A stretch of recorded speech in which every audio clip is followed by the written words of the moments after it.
So for my project, I decided to do a series of drawings based on what I learned about Native America, or the Native people from America. The first drawing I did was based off of the reading from the American Yawp Reader website, where it talked about the Salinan and the Cherokee tribes and sort of how they believed that the earth began. From a quote in the first paragraph of this article, it says that the earth is a great island floating in a sea of water and suspended at each of the four cardinal points by a cord hanging down from the sky vault, which is of a solid rock. When the world grows old and worn out, the people will die and the cords will break and let the earth sink down into the ocean, and all will be water again. The Indians are afraid of this.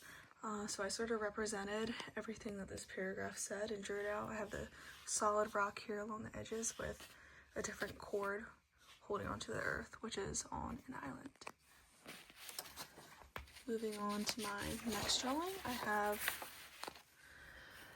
this sort of agricultural technique that the natives use called the Three Sisters.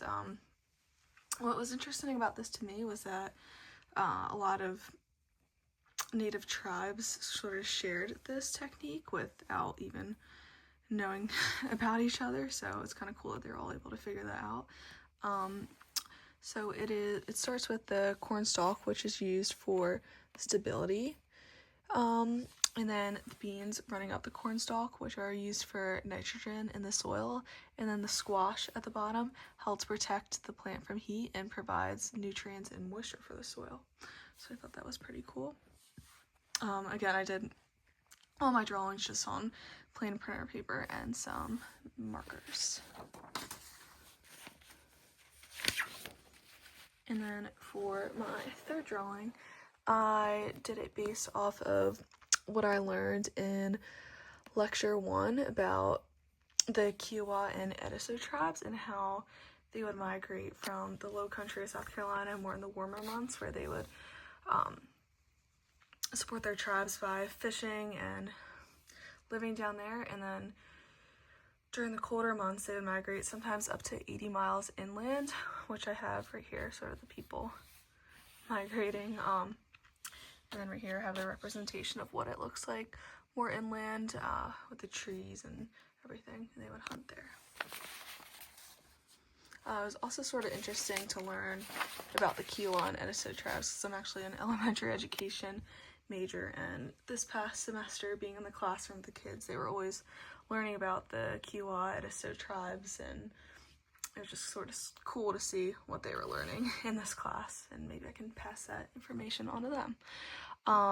Okay, and then for my next drawing, I actually based this off of what I learned in lecture 4 from the week of May 11th to the 15th. This just represents, I have a boat here, and you see the little people coming onto the land. These represent migrants from the European countries.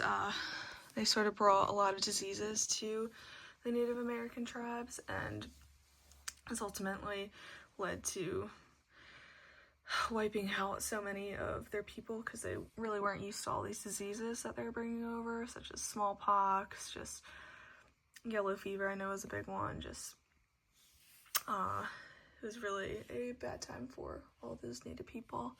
I have them represented right here.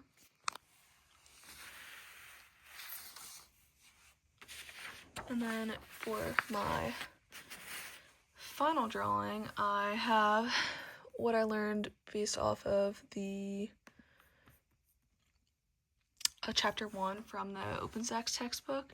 A direct quote I have here was, Native people did not practice or in general even have the concept of private ownership of the land.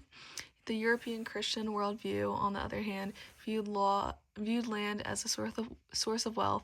According to the Christian Bible, God created humanity in his own image with a command to subdue the rest of creation, which included not only land but also all animal life.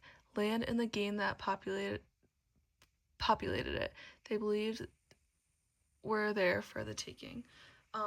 This just sort of represents the difference between cultures of the Native American people and people from Europe. sort of the Native Americans had a really strong sense of community, and everyone sort of had a role within that community. We had the hunters and gatherers, children, people who would care for that children, the leaders of the group. It was all sort of everyone had a task, and everything was shared. There wasn't much of a economic thing in place there. And then on the other hand, we have European culture, where they believe that things such as livestock, homes, everything was owned, and not that necessarily one is better than the other, but that just sort of showed how the two differed from each other. And then I have my sources right here. This is from the article, the 2 lectures I referenced, and the OpenStax textbook.